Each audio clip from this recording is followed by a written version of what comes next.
desse ambiente tão acolhedor, na presença do nosso Deus. Espero que você tenha tido um dia alegre, feliz, repleto do cuidado, da proteção e da provisão divina. A você que nos assiste também pela internet, o abraço da nossa igreja aqui de Washington, a todos vocês que nos acompanham. Eu me sinto na liberdade de mandar um abraço especial para minha família, lá de Jacareí, com certeza está nos assistindo nesse momento. Eu pedi para eles, tive essa liberdade de divulgar para os meus familiares, para que eles acompanhassem a nossa semana de oração. Que Deus possa continuar abençoando vocês também. A saudade é grande, mas logo, logo a gente está de volta, tá bom? Queria convidar você a abrir a sua Bíblia. Nós vamos visitar um texto que está no Evangelho segundo Lucas, no capítulo 15, nos versos 1 em diante. Você pode manter a sua Bíblia aberta nesse texto. Lucas capítulo 15, os versos 1 em diante. Nós vamos aqui tecer alguns breves comentários e depois vamos então avançar na leitura e nas considerações e lições que o texto nos proporcionará nessa noite. Lucas capítulo 15, os versos 1 em diante.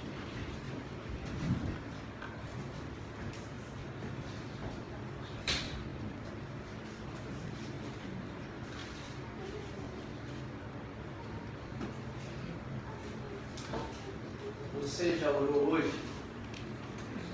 Não apenas nesse momento que o pastor nos conduziu em oração, mas na sua individualidade, no seu lar, antes de ir para o trabalho, antes de sair para as suas atividades.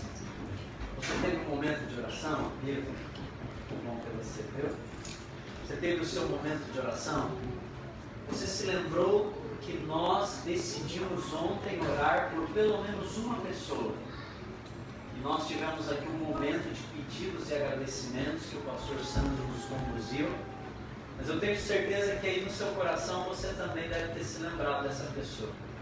Alguns comentaram comigo ontem que escolheram mais de uma pessoa, não tem problema. Pode ser 2, 3, desde que você não se esqueça de orar por ela todos os dias dessa semana. Eu escolhi uma pessoa, porque no final da semana eu gostaria de entrar em contato com ela. Como eu disse para vocês, ela não está aqui nos Estados Unidos, ela está lá no Brasil. Mas na sexta-feira, no sábado, quando nós encerrarmos a semana, eu quero entrar em contato com essa pessoa, seja através de uma mensagem, de uma ligação rápida, mas eu gostaria de dizer para ela que eu estive orando por ela durante essa semana.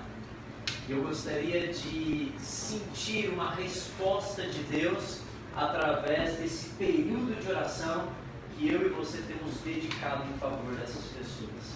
E se você gostaria também, eu queria que você, nesse momento, antes de lermos o texto sagrado, separasse aí alguns segundos para nós orarmos. Pense nessa pessoa agora. Pode ser alguém da sua família, alguém de perto, alguém de longe. Mas a mesma pessoa que você colocou ontem em oração, eu gostaria que agora você, de olhos fechados, você trouxesse à tona na sua mente o nome dessa pessoa. Nós vamos orar por ela nessa hora. Feche seus olhos. Eu vou dar alguns segundos para que você coloque o nome dela diante de Deus. E no final dessa oração silenciosa, eu gostaria de fazer mais uma oração.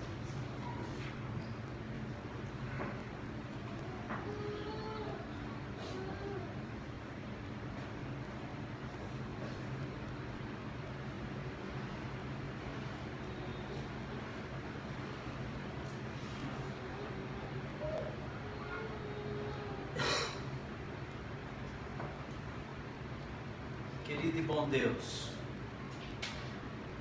obrigado por estarmos desfrutando desse momento na Tua presença. Obrigado porque a despeito do corre-corre da vida, obrigado porque a despeito do trabalho intenso, da agenda abarrotada, nós tivemos a oportunidade de separar esse tempo para deixarmos para fora dessa casa tudo aquilo que nos atrapalha na nossa relação contigo, para que possamos estar completamente disponíveis e acessíveis para a Tua voz poderosa penetrante e sobrenatural. Antes de avançarmos no texto sagrado, antes de permitirmos que as linhas e entrelinhas desse livro extraordinário falem ao nosso coração a mensagem viva e real de Jesus, nós queremos colocar diante do teu altar os nomes dessas pessoas a quem amamos. São pessoas que no dia em que nós cruzarmos as catracas da Nova Jerusalém, nós queremos olhar para o lado e queremos encontrar essas pessoas. São pessoas por quem nós dedicamos tempo, saúde, energia, oração, recursos. São pessoas, familiares, amigos. Alguns estão perto, outros estão distantes. Alguns nós vemos com frequência, outros faz tempo que não vemos mais. Mas cada uma dessas pessoas que agora passa na imagem da mente do teu povo nesta igreja, são pessoas que nós encomendamos para que teu Santo Espírito continue a boa e perfeita obra que começou na vida de cada uma delas. Querido Deus, no conflito entre o bem e o mal, nós imploramos que as nossas orações intercessoras possam servir de argumento para que teu Santo Espírito pleiteie com intensidade em favor dessas pessoas. Que ele pressione, que ele avance, que ele aconchegue, que ele console, que ele conforte, que ao mesmo tempo ele convoque, e que todas essas pessoas, de alguma maneira ou de outra, elas se sintam tocadas pelo poder transformador do teu Santo Espírito. Amém. Algumas delas estão afastadas dos teus caminhos, já faz tempo. Algumas delas estão enfermas, deitadas no leito de hospital, quem sabe desesperançadas, desiludidas. Algumas dessas pessoas, elas estão com sérios problemas financeiros, desesperadas para encontrar uma solução sobrenatural, porque procuraram alternativas humanas e não obtiveram. Que cada uma dessas pessoas, Pai, possa encontrar as respostas que elas procuram na pessoa de Jesus Cristo. Amém. Que ao abrirmos o texto, possamos abri-lo com a certeza de que essas pessoas já estão nas tuas poderosas e amoráveis mãos. Amém. Querido Deus, acesse agora o nosso coração livremente. Que a nossa conexão com o céu não caia de maneira nenhuma. Que seja uma conexão estreita, íntima, profunda. E que ao estudarmos esse livro sagrado, que não seja a voz de um jovem pastor a ser ouvida nessa casa, mas seja a voz suave, transformadora e regeneradora do teu Santo Espírito a falar livremente em nossos corações. Amém. Dá-nos uma mensagem que enriqueça sim a nossa mente, o nosso intelecto, que expanda os nossos horizontes e que possamos acolhê-la com lucidez, mas dá-nos também uma mensagem que sensibilize o nosso coração e a nossa alma, de tal maneira que possamos traduzir aquilo que for colocado na nossa mente em piedade prática para a nossa vida cotidiana. Amém. Nós oramos por isso e assinamos essa oração no santo e poderoso nome de Jesus. Amém. Amém. O Evangelho de Lucas, o capítulo 15, os versos 1 e 2, é o texto que eu gostaria que você colocasse o seu zoom, o seu holofote, os seus olhos nesse momento, ao introduzirmos a mensagem.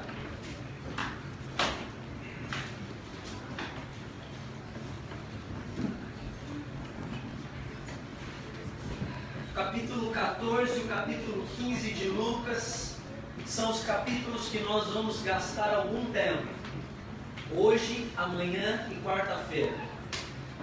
Se você não quiser trazer a Bíblia inteira, quiser trazer só esses dois capítulos, é suficiente. Porque hoje... A pessoa responsável pelas crianças tendo um problema e não onde viram, tá bom? Então vamos considerar de cuidar delas, ou se tiver alguém voluntário não se organizou, mas possa ter a condição de cuidar, ela não pôde vir, eu estou aí aguardando e ela não vai. Bom, então, pais, perdoe, amanhã vai estar. Então, vamos ajustar aqui com os nossos filhos. Bom, e a mensagem musical vai ser após a mensagem. Lucas 15, os versos 1 e 2. Eu falava para vocês que hoje, amanhã e quarta-feira nós vamos nos concentrar no capítulo 14 e 15. Hoje nós vamos ficar só no capítulo 15. Amanhã nós retrocedemos para o capítulo 14. Na quarta-feira nós voltamos para o capítulo 15. Nós poderíamos fazer uma semana inteira só no capítulo 15 de Lucas. Não porque nós não tivéssemos outros assuntos para falar, mas que com toda certeza seria impossível em uma semana nós esgotarmos tudo aquilo que o capítulo 15 de Lucas toca, em alguns dos tópicos que ele nos expõe e nos apresenta. O Evangelho de Lucas, no capítulo 15, o verso 1 e 2, a minha Bíblia, a minha redação, que é a do João Ferreira de Almeida, Revista Atualizada, ela diz assim: aproximavam-se de Jesus todos os publicanos e pecadores para o ouvir.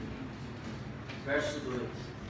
E reclamavam, murmuravam, ficavam inquietos, os religiosos, fariseus, escribas, e eles comentavam entre eles: como pode esse camarada, esse homem, receber esse tipo de gente pecadora e ainda assim comer com eles? Mantenha a sua Bíblia aberta e olhe um pouquinho para mim. Eu vou dar um pouquinho de trabalho para você que está transmitindo online, tá bom? Mas eu prometo para você que é só um pouquinho de trabalho, tá? Presta bastante atenção no primeiro verso do capítulo 15 de Lucas. Ele nos apresenta um cenário, um quadro. Jesus está misturado com um tipo de gente. Isso acontece fora da igreja, isso não acontece na sinagoga. Aliás, boa parte do ministério de Jesus não acontece entre as quatro paredes de um templo. Você já reparou isso? Boa parte do ministério de Jesus, dos milagres de Jesus, dos ensinamentos de Jesus, de tudo aquilo que ele viveu, acontece fora do templo, fora da sinagoga e fora da igreja. Jesus, em alguns momentos raros, ele aparece dentro do templo, mas na maioria das vezes os evangelistas, eles concentram a sua câmera, eles concentram o seu holofote e eles mostram que a vida cotidiana de Jesus é o verdadeiro palco da sua espiritualidade. A religião de Jesus, ela se dá para fora das paredes da igreja, além das portas do templo. E esse é um episódio comum, corriqueiro, rotineiro. Jesus está misturado com o povo, está no meio da multidão. E esse era o jeito de Jesus viver. Se nós pudéssemos, a grosso modo, separar a vida de Jesus em dois blocos, nós colocaríamos um bloco: Jesus está na solitude da presença do Pai. E no outro bloco, ele está na solidariedade e cumplicidade da sua relação com o povo. Em um bloco, ele está na intimidade com Deus. Em outro bloco, ele está na cumplicidade da multidão, das pessoas, se envolvendo com as pessoas, se envolvendo com os problemas das pessoas, ouvindo as pessoas, se misturando com as pessoas, se relacionando com as pessoas. E Jesus, ele não tinha bloqueios e preconceitos nessa relação, de tal maneira que nesses dois primeiros versos eu vejo Jesus, que é Deus encarnado, que é Deus vestido da humanidade, que é Deus em sotaque humano. Eu vejo o nosso conterrâneo na Trindade se misturando de tal maneira com as pessoas que ele não está criando muros, mas sim criando pontes para acessar o coração das pessoas. Prova disso é que a Bíblia diz que aproximavam-se de Jesus os publicanos e pecadores para o ouvir. Para um pouquinho, eu pedi que você mantivesse sua Bíblia aberta. Se você está usando aí algum dispositivo eletrônico, não tem problema, só se concentre no texto sagrado, não deixe que nada agora tire a sua concentração, mas presta atenção no que eu vou te dizer. esse texto ele me incomoda. Como pastor, esse texto me incomoda. Como adventista do sétimo dia, esse texto me incomoda. Como cristão, esse texto me incomoda. Sabe por quê? Porque se como igreja eu sou o corpo de Cristo, vivo e presente no século 21, se como igreja eu devo ser a continuidade da vida e ministério de Jesus, se como igreja eu assumir a vocação de representar Cristo nessa terra, às vezes, Kevin, eu fico me perguntando, qual é o tipo de gente que se aproxima de mim para me ouvir? Qual é o tipo de gente, se você me permite a expressão, mas qual é o tipo de gente que se sente à vontade para mim? Quando eu leio esse texto, a mim me parece, você me corrija se eu tiver uma impressão equivocada, mas a mim me parece que as pessoas mais pecadoras, as pessoas mais proibidas, as pessoas mais suspeitas, as pessoas mais esquisitas, as pessoas mais atravessadas do primeiro século, as pessoas da lista mais negra do tempo em que Jesus empoeirou seus pés nessa terra, eram exatamente o tipo de gente que se sentia, gente, à vontade perto de Jesus, que se sentia acolhida perto daquele Deus que representava, que encarnava o suprassumo da verdadeira e genuína religião. Jesus, o símbolo maior da pura religiosidade, construía pontes e todas as pessoas se sentiam à vontade perto dele. Ele atraía essas pessoas. Qual é o tipo de gente que a nossa igreja atrai? Pergunta retórica para você pensar um pouquinho.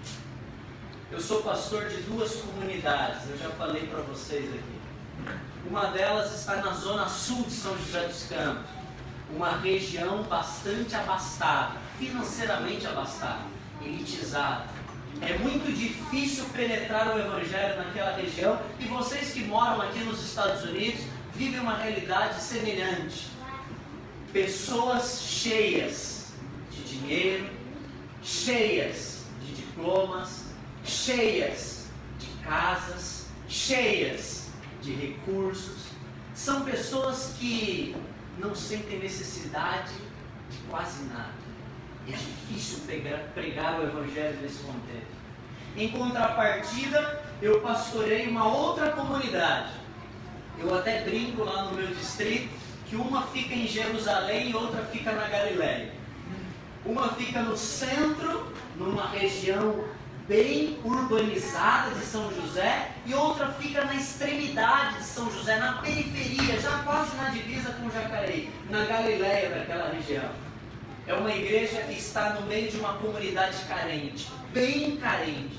Só para você ter uma ideia, dos membros que eu tenho naquela pequena comunidade, que são mais ou menos 70, 80 membros, vou falar bem baixinho para você não se escandalizar, porque eu me escandalizei quando eu cheguei. Todas as famílias que eu visitei daquela igreja, todas, sem exceção, tem pelo menos um parente que já passou ou que está numa cadeia. É uma região dominada pelo tráfico.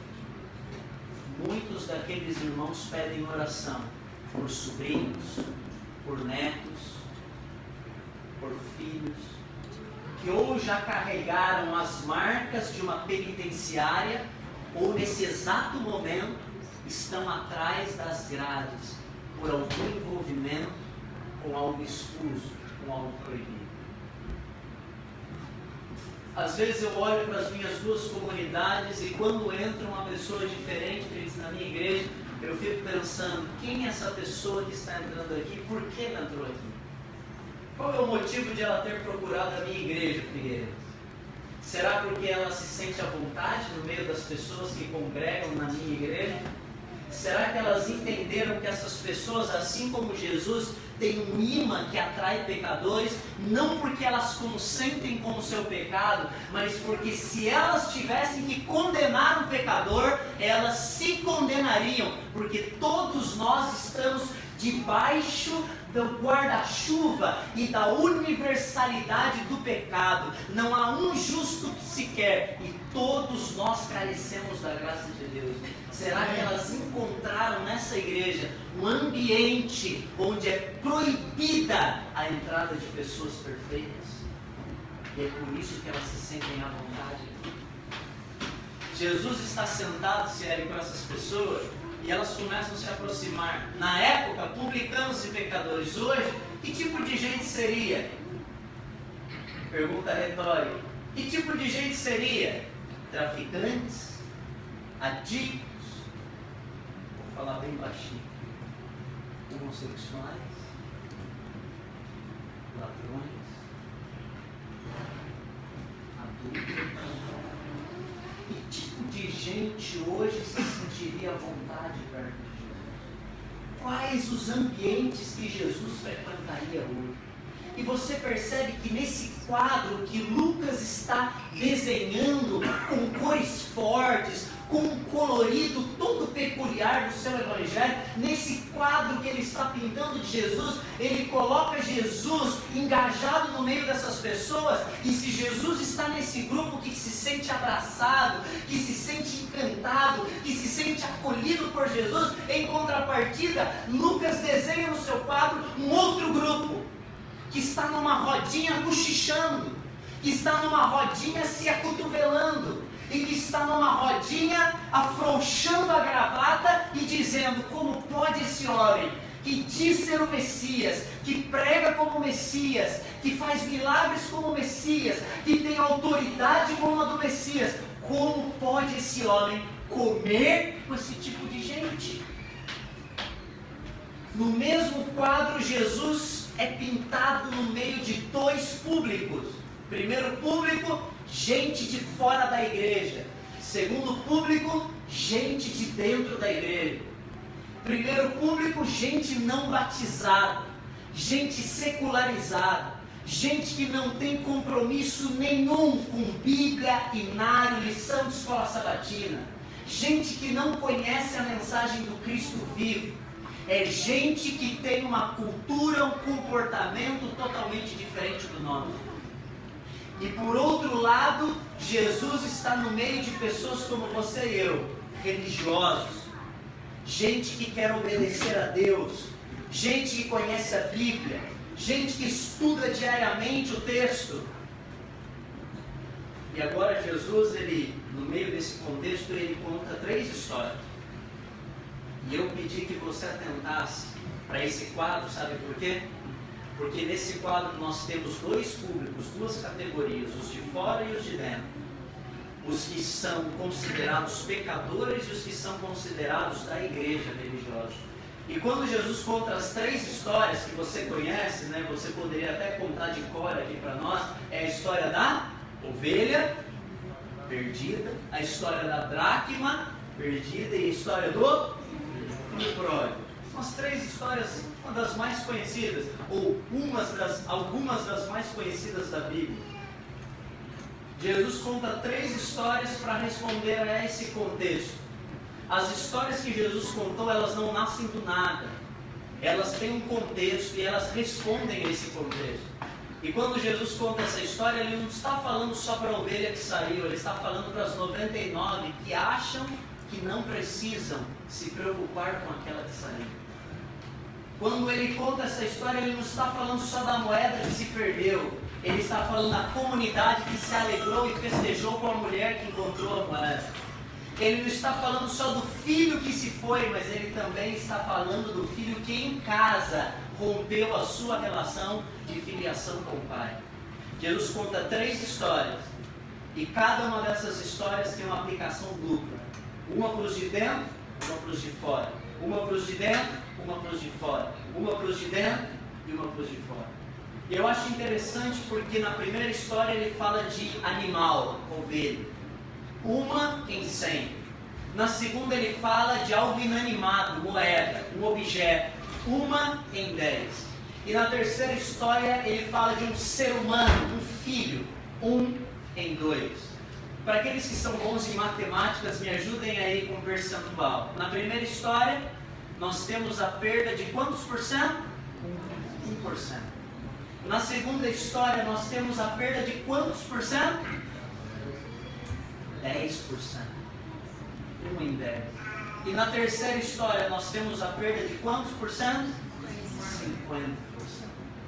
Se nós considerarmos que o filho de casa também estava perdido, nós poderíamos dizer que 100% estava perdido em apuros na última história. Interessante, uma outra curiosidade, antes de nós lermos o verso 11 em diante, é que na primeira história, o pastor vai atrás da ovelha. Na segunda história, a mulher vai, empreende uma faxina e encontra a moeda que está perdida. Mas na terceira história, o que o pai faz? Ele apenas espera. Na primeira história, o pastor vai em busca. Na segunda história, a mulher faz uma faxina. Mas na terceira história, o pai, ele aguarda o retorno do seu filho. Sabe por quê?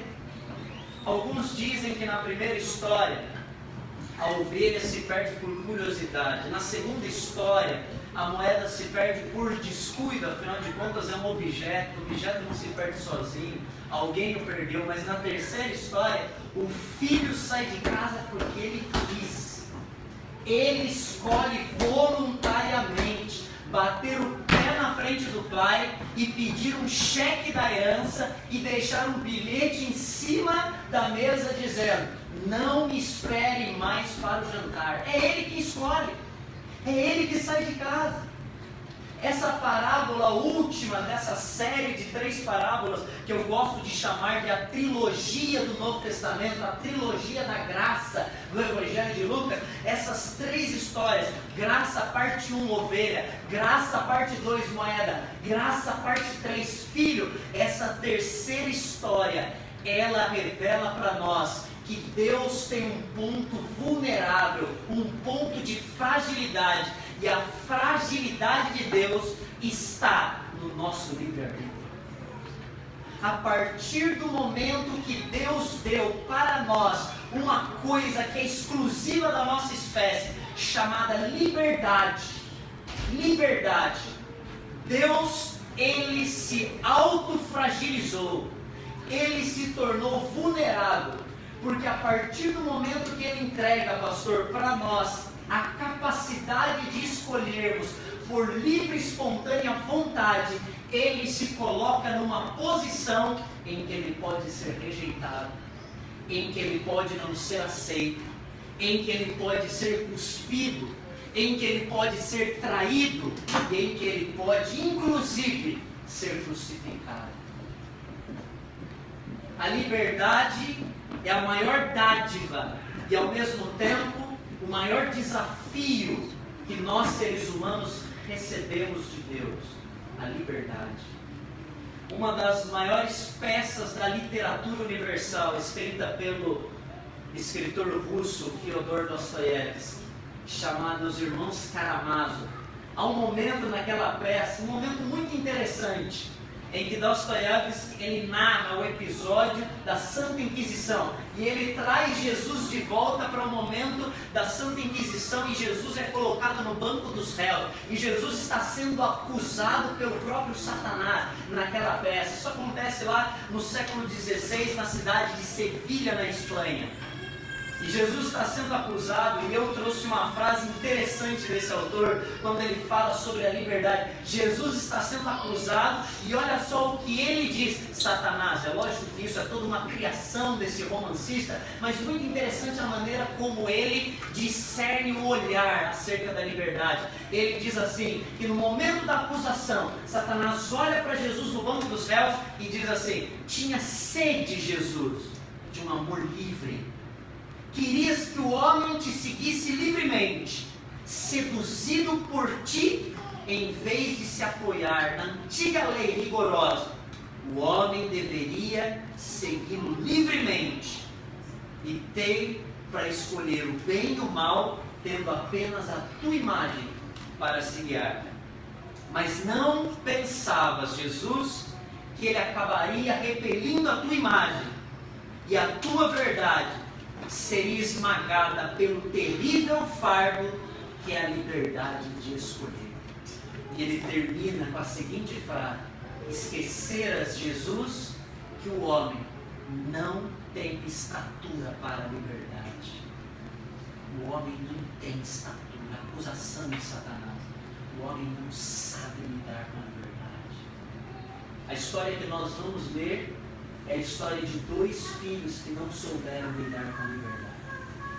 Um, por se achar livre demais, desenfreou-se moralmente, se desfez de todas as amarras das regras que o pai colocou dentro de casa e foi para uma terra distante e quebrou a cara e voltou para casa.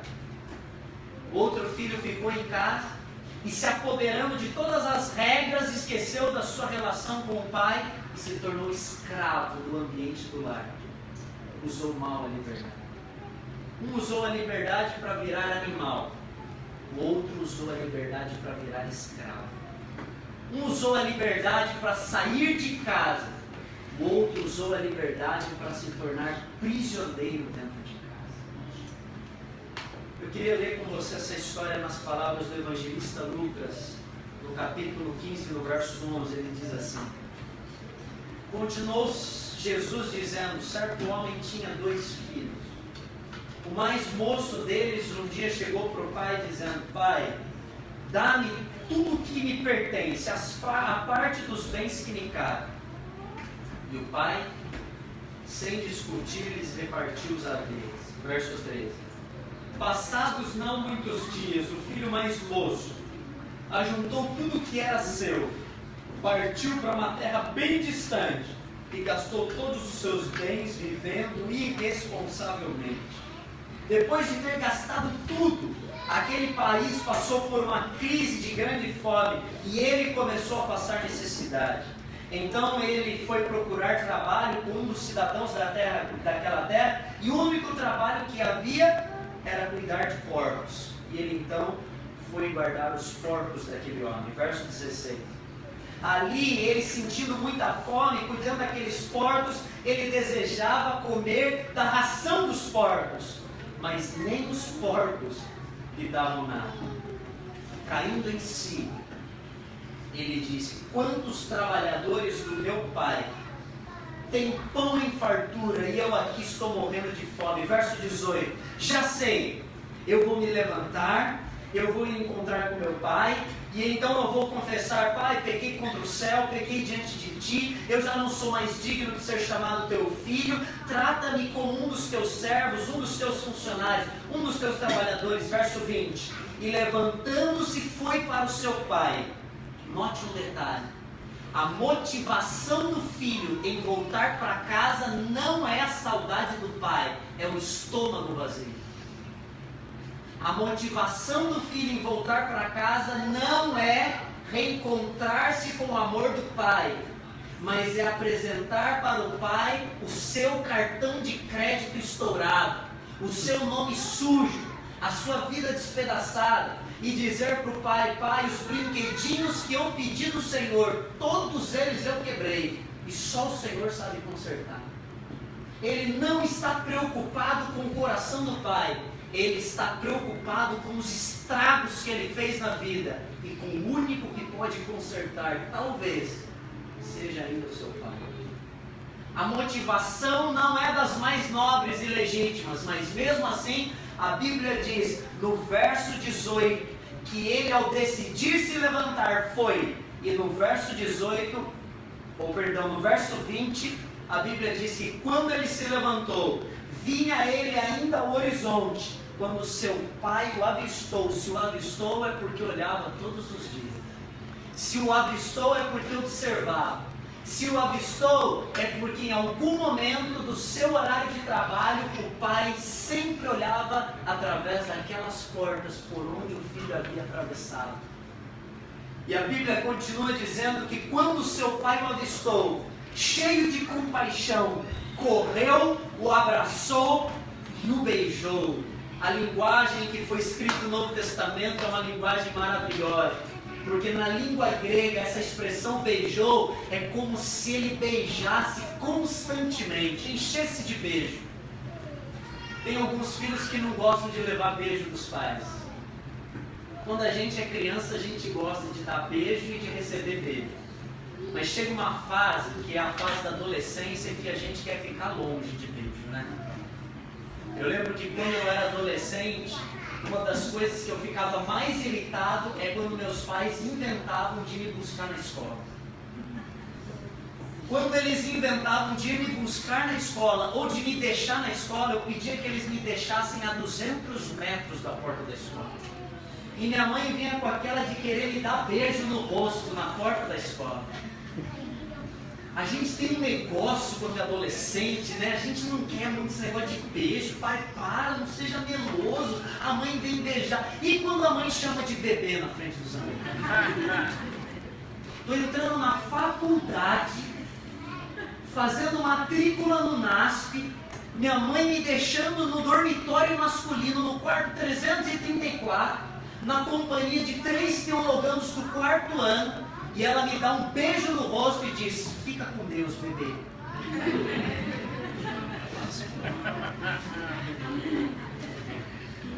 O que as pessoas desse seminário de teologia vão pensar? A palavra de Deus está dizendo que esse pai não teve vergonha. O filho do jeito que estava, com a barba por fazer, com as calças jeans rasgadas, com a camiseta suja, com aquele cheiro de ração de porcos, ele voltava para casa com um bilhetinho no bolso, tentando ensaiar o seu discurso. Pai, peguei contra o céu, pai, peguei diante de ti, já não sou digno. E ele vem ensaiando o que ele dizia para o pai, como que ele ia contar do cartão de crédito estourado, como que ele ia contar das coisas que ele perdeu, como que ele ia contar dos carros que ele teve que vender, como que ele ia contar tudo. E enquanto ele ensaiava o seu discurso, porque a sua relação com o pai era uma relação baseada em comportamento e não em relacionamento. Ele pensava: o pai está preocupado com o meu comportamento. Eu saí de casa, eu destruí meu comportamento, eu manchei a reputação da família, eu risquei o sobrenome que nós tínhamos na sociedade. Agora o meu pai vai botar o dedo na minha cara e vai me acusar. Mas eu quero dizer para ele que eu não vou me enquadrar como filho, eu quero trabalhar para ele. Está aqui, ó, a carteira de trabalho, me registra na sua empresa. O meu comportamento não é digno de ser teu filho. E enquanto ele ensaiava uma espécie de desculpa moral para o seu comportamento, o pai, sem se preocupar com o seu ensaio moral, diz: rasga esse bilhete fora, me dá um abraço, me beija, porque você estava perdido e foi achado, você estava morto e revivido. E a Bíblia diz que aquele pai que representa Deus, igreja, esse é um dos quadros mais lindos de toda a Bíblia, que retrata o amor de Deus por nós. O pai vai em direção ao filho, abraça o seu filho como está, o beija, o recebe e diz: você tem um lugar na minha casa. Amém?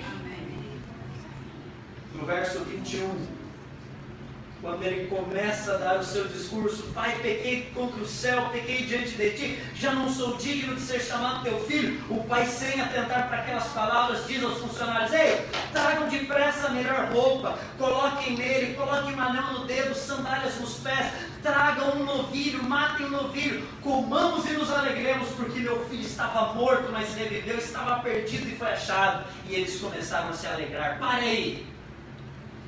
Jesus está falando para o primeiro público: vocês que são considerados moralmente sujos, vocês que se afastaram da casa do Pai, vocês que foram rotulados como pessoas que dissiparam as dádivas que Deus colocou sobre vocês, vocês publicanos e pecadores, há um lugar para vocês na casa de Deus, há um lugar para vocês na casa do Pai, há um lugar que está aguardando vocês com festa, porque o reino de Deus é um reino de inclusão e não de exclusão. O reino de Deus é um reino de acolhimento e não de discriminação. O reino de Deus é um lugar onde todas as pessoas são convidadas a participar da festa eterna. Amém? Coisa maravilhosa. Agora Jesus vira para o outro público, os inquietos religiosos, aqueles que não entendiam essa relação do Messias com o pecador. E Jesus vira então e continua a segunda parte da história dizendo: filho mais velho, vocês que são batizados, vocês que são filhos de Abraão, vocês que estão estudando a lição desse trimestre, você que já tem tempo de igreja, lá no Brasil você foi batizado no batismo da primavera, você que já foi desbravador, você que tem o seu uniforme, trouxe a sua farda aqui porque você gosta de olhar para ela, você que tem tempo de igreja, currículo, você, irmão mais velho. Agora eu quero falar o que aconteceu nessa história para você. O irmão mais velho, que estava no campo trabalhando, distribuindo folheto, entregando livros de esperança. Você que estava no campo, na seara, montando som, desmontando som, cumprindo as escalas da igreja, ensaiando no ministério de louvor. Você, irmão mais velho, que está no campo, está trabalhando pelo Pai e para o Pai. Você voltou para casa.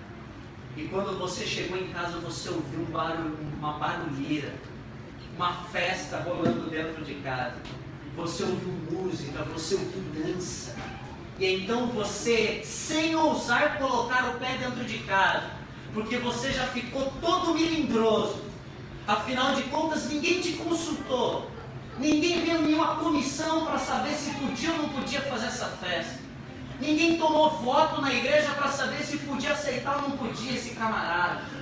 Você, quando coloca o pé no perímetro do estacionamento da sua casa, do quintal da sua casa, você ouve um barulho e então você chega o primeiro funcionário, Ei, João, vem aqui.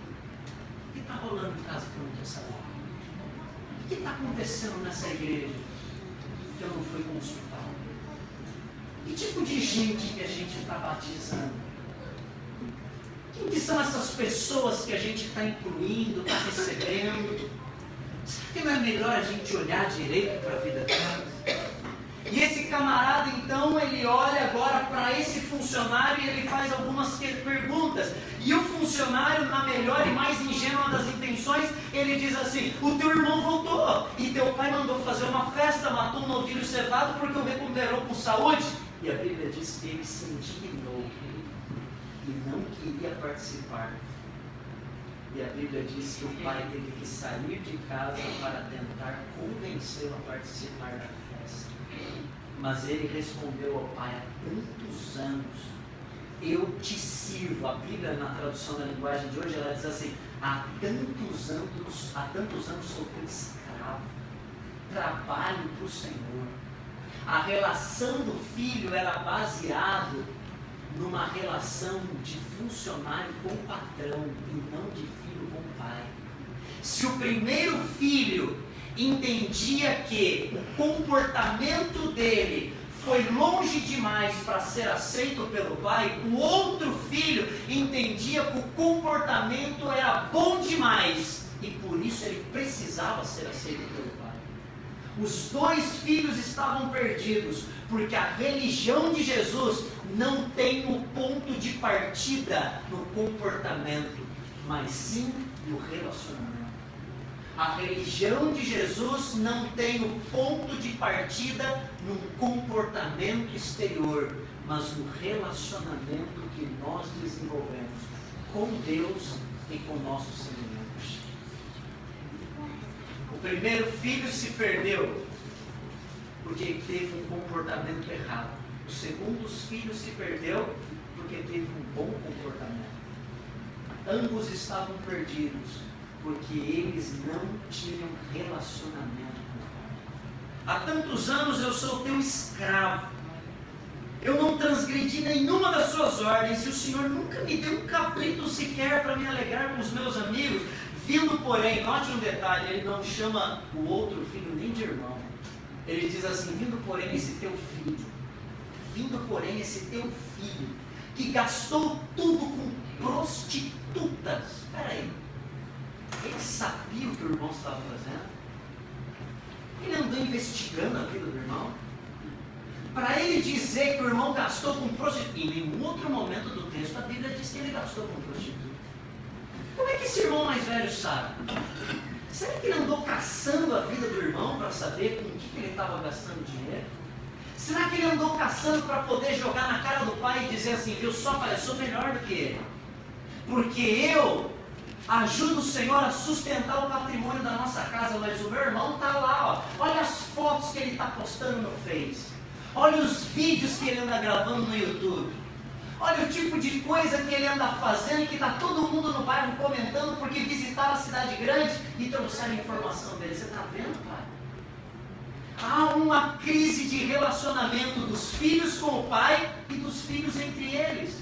Eles não se chamam de irmãos, eles não se amam, eles não se solidarizam, eles não são cúmplices e eles não se enxergam como irmãos. Enquanto eles estão preocupados com os acessórios da casa e da religião, Deus está preocupado com a relação deles, com o céu entre eles. Deixa eu abrir um parênteses e fazer uma pergunta para você. No fundo do meu coração, como um jovem pastor que tem muito que aprender na caminhada da vida, mas deixa eu fazer uma pergunta para você. Com o que você se preocupa mais na igreja? Quais são as prioridades com as quais nós gastamos mais tempo e energia na igreja? A gente gasta mais tempo e energia na igreja olhando para a vida daqueles que estão desperdiçando os seus bens com meretrizes. Nós gastamos mais tempo na igreja olhando para a vida daqueles que estão construindo um currículo, uma história, uma caminhada dissoluta, irresponsável e imoral? Ou será que nós estamos gastando mais tempo para amar essas pessoas, para fazer festa quando elas tomam a decisão de voltar para Jesus e de mostrar para elas que na casa do Pai todos nós somos irmãos, não importa o que tenhamos feito no nosso passado? Havia uma crise de relacionamento e tem muita gente na igreja achando que as maiores crises da igreja são crises na música, são crises na adoração, são crises no vestuário. Eu não estou diminuindo a importância desses assuntos, mas eu estou dizendo que nesse texto a prioridade de Jesus era mostrar que a maior de todas as crises da casa do Pai era uma crise da relação dos seus filhos com Ele mesmo e da relação dos seus filhos com os próprios irmãos. Será que existe essa crise no meu coração e no seu coração? Será que hoje eu estou falando para um filho mais velho, um irmão mais velho, que está dentro da casa do Pai e vivendo a religião como se fosse baseada naquilo que eu faço para Deus? Será que hoje eu estou falando para um filho mais velho? Você sabe que essa história não tem final, né? O filho mais velho voltou para casa ou participou da festa, sim ou não? Eu não falo. O filho mais novo participou, mas o mais velho a gente não sabe. Por que a gente não sabe, igreja? Porque Jesus estava contando essa história no meio de fariseus e escribas.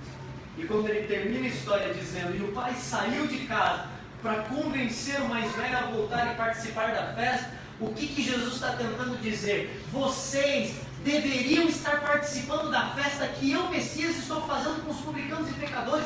Eu estou salvando os publicanos e pecadores, eu estou inaugurando o reino de Deus, eu estou incluindo os leprosos, eu estou salvando as prostitutas, eu estou ressuscitando gente morta, e vocês, em vez de celebrarem, estão criticando e acusando as maravilhas do reino que estão acontecendo no meio de vocês.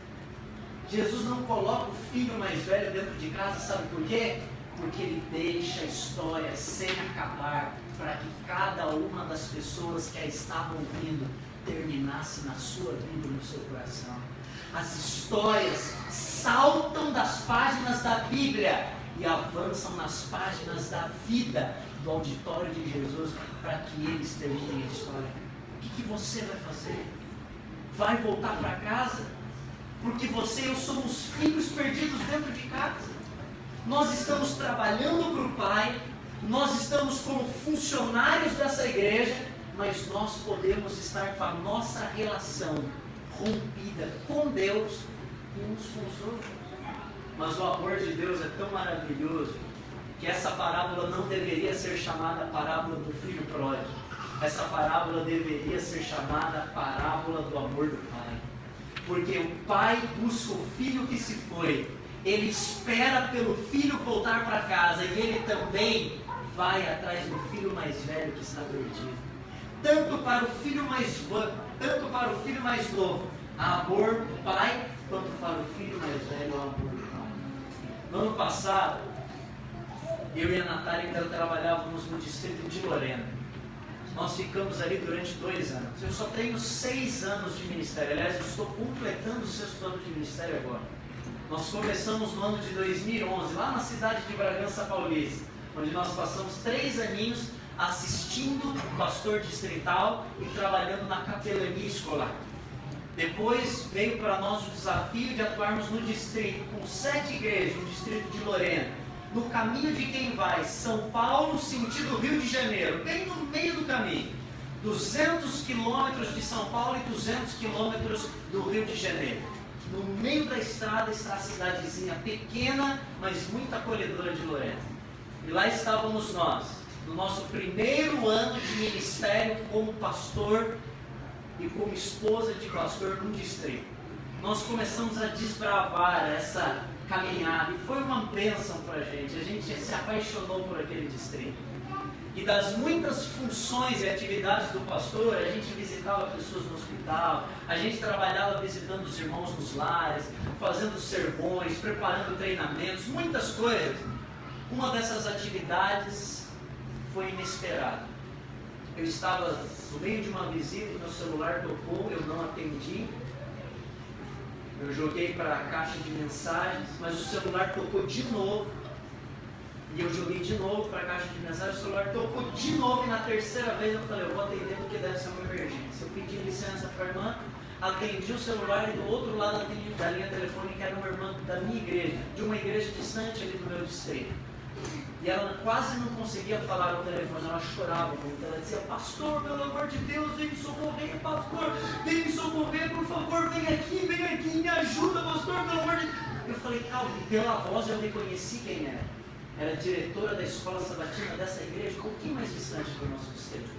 E era uma irmã muito missionária. Ela era viúva e ela tentava equilibrar a criação dos seus 3 filhos sozinha. E ela vivia uma situação extremamente desafiadora, porque um dos seus filhos estava mergulhado no mundo das drogas. E como se não bastasse o seu envolvimento com drogas, algumas pessoas diziam, embora a mãe não reconhecesse, que ele estava até vendendo, comercializando drogas de bairro. E nós visitamos ele várias vezes, conversei com ele, levei ele para casa, nós oramos juntos, fizemos muita coisa, mas parece que aquilo era mais forte do que do outro lado da linha telefônica, essa mulher chorava, e eu tentando acalmá-la, eu dizendo, irmã, fica em paz, calma, se a senhora não conseguir se expressar, e se a senhora não se acalmar, eu não vou poder ajudar. Onde é que a senhora está? O que aconteceu? Eu pensei, alguém morreu. Nessa hora acho que ficamos pior, né? Alguém morreu, e já pensei no filho, né? Ele deve ter acontecido alguma tragédia. E ela falou, pastor, vem na delegacia, meu filho está preso. Eu entrei no meu carro, pedi licença para aquela família que eu estava visitando, fizemos uma oração rápida, entrei no carro, fui para a delegacia, ficava no bairro próximo ao colégio adventista. E quando eu cheguei lá, estava aquela mãe sentada no banco da delegacia, desolada. Ela estava em prantos, ela estava se derramando de lágrimas. Pastor, eu não criei meu filho para isso, que vergonha! Ela chorava compulsivamente. Eu abracei, tentei consolar e falei, irmã, fica calma.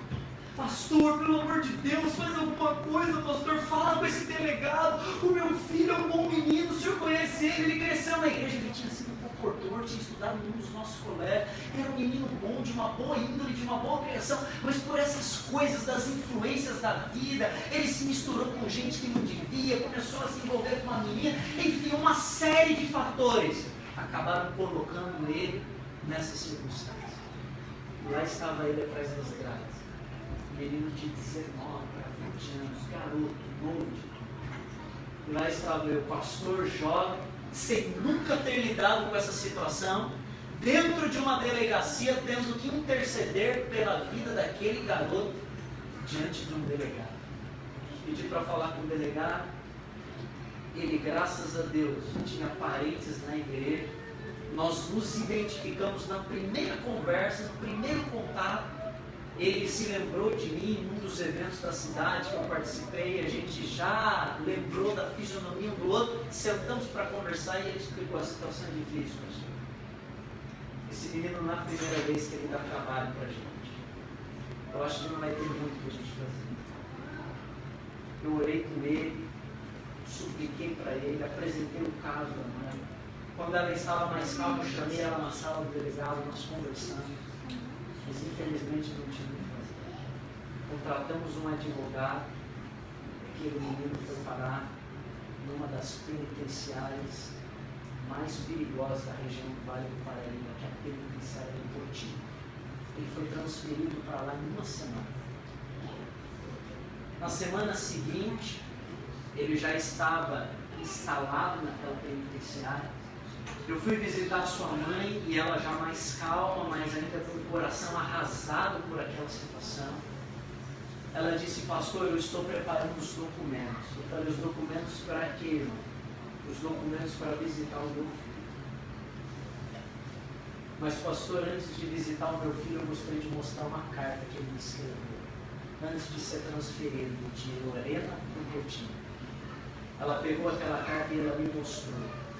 E no meio de tantas palavras pedindo desculpa para sua mãe, ele terminava a carta dizendo assim, mãe, eu só te peço uma coisa, não venha me visitar de jeito nenhum. Mãe, eu te imploro, não venha me visitar, porque a humilhação que a senhora vai passar para entrar dentro dessa cadeia, a senhora não merece. Eu não quero saber que eu causei isso na vida da minha mãe. A senhora não merece. Não venha. Ele insistia na carta. Não venha me visitar. E quando ela me mostrou aquela carta, eu falei, manda a senhora vai visitar o seu filho, ela vai ser poucos. Ela fez toda a documentação.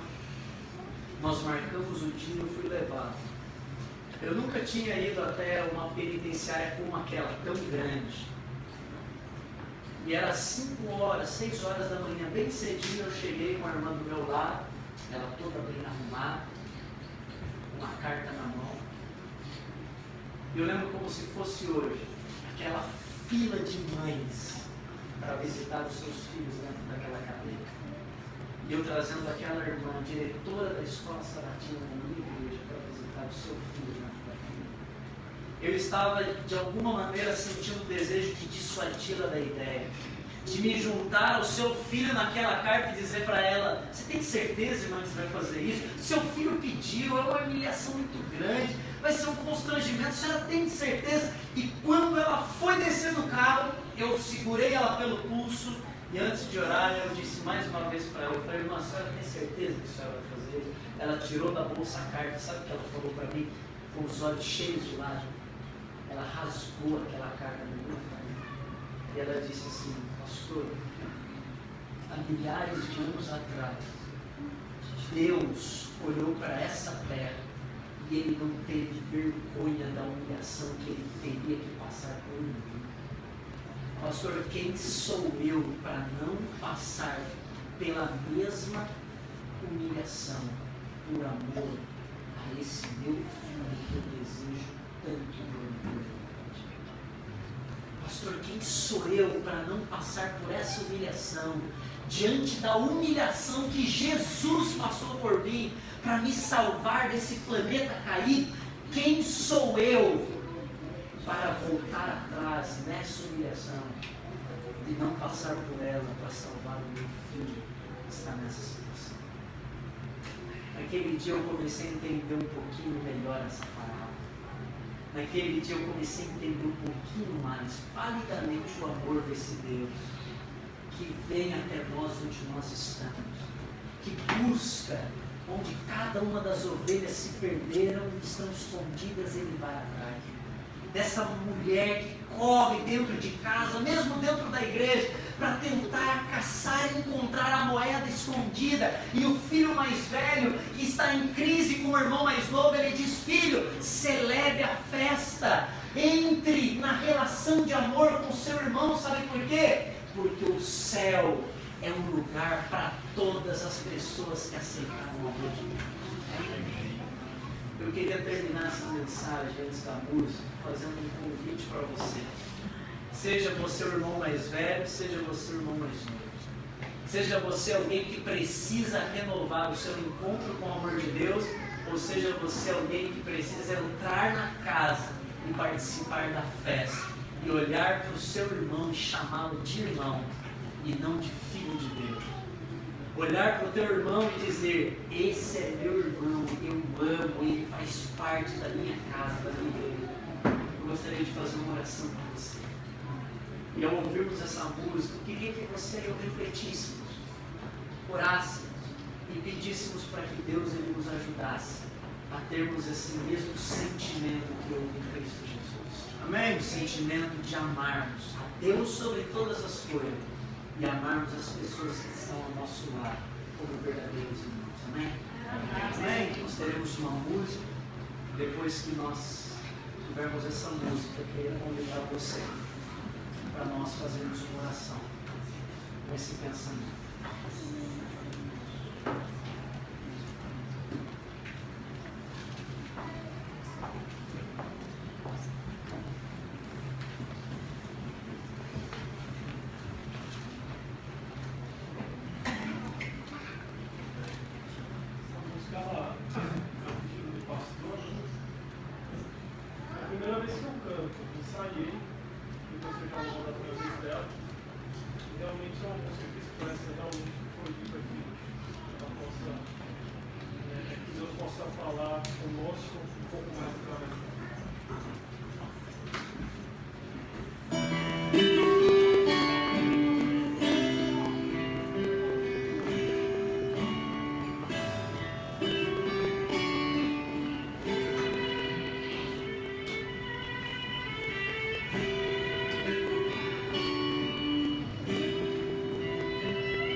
Quantas vezes eu te deixei, querendo te encontrar.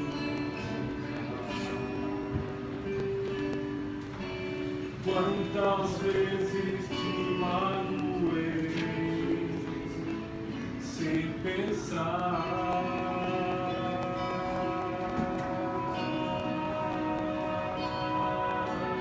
Quantas vezes me deste a mão, mas eu não quis aceitar.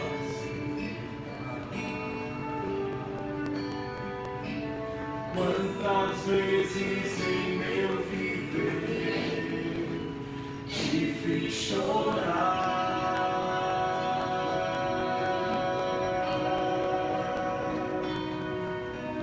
Pois me perdoa,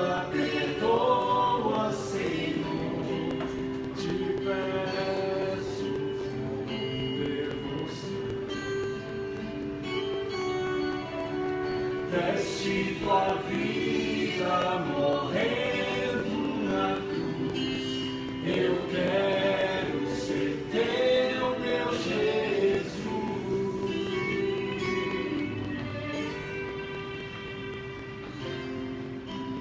Pois me perdoa, perdoa, Senhor, te peço devoção. Deste tua vida morrendo na cruz, eu quero ser teu, meu Jesus.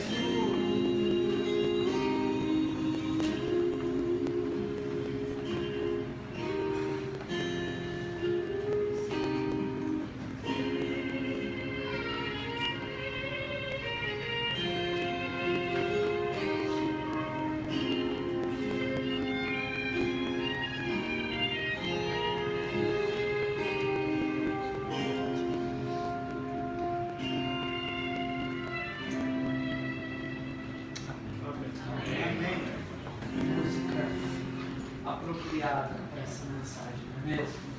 Quero convidar você a se colocar em pé para encerrar a oração.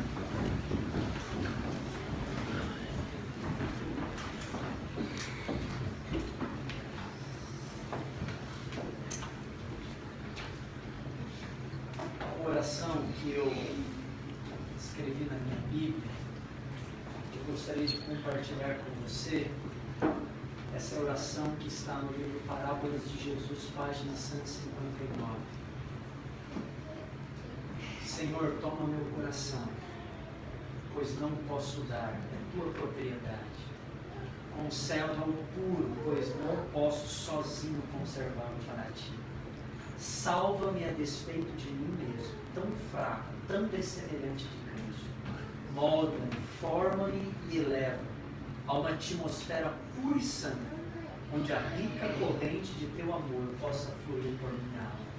Querido Deus, nessa noite nós renovamos o teu amor sobre cada um de nós. Não importa se somos os filhos mais novos desta história ou os filhos mais velhos. Não importa se temos usado a tua liberdade de maneira falsa e equivocada para virarmos animais irrefreados, sem as amarras da moralidade, sem as amarras do cuidado, do zelo. Não importa se usando de maneira equivocada a liberdade tenhamos nos afastado de ti, hoje nós encontramos nos teus braços o acolhimento da tua graça e da tua misericórdia. Hoje nós nos arrependemos mais uma vez de todas as vezes em que nós transgredimos a tua vontade, em que nós ferimos o teu coração e em que nós fizemos dos teus olhos brotar lágrimas de tristeza. Hoje nós nos arrependemos mais uma vez de todas as vezes em que nós carregamos o teu nome de forma incoerente, de todas as vezes em que demos mau testemunho da nossa fé, de todas as vezes que nós representamos mal o teu caráter, a pessoa de Jesus Cristo.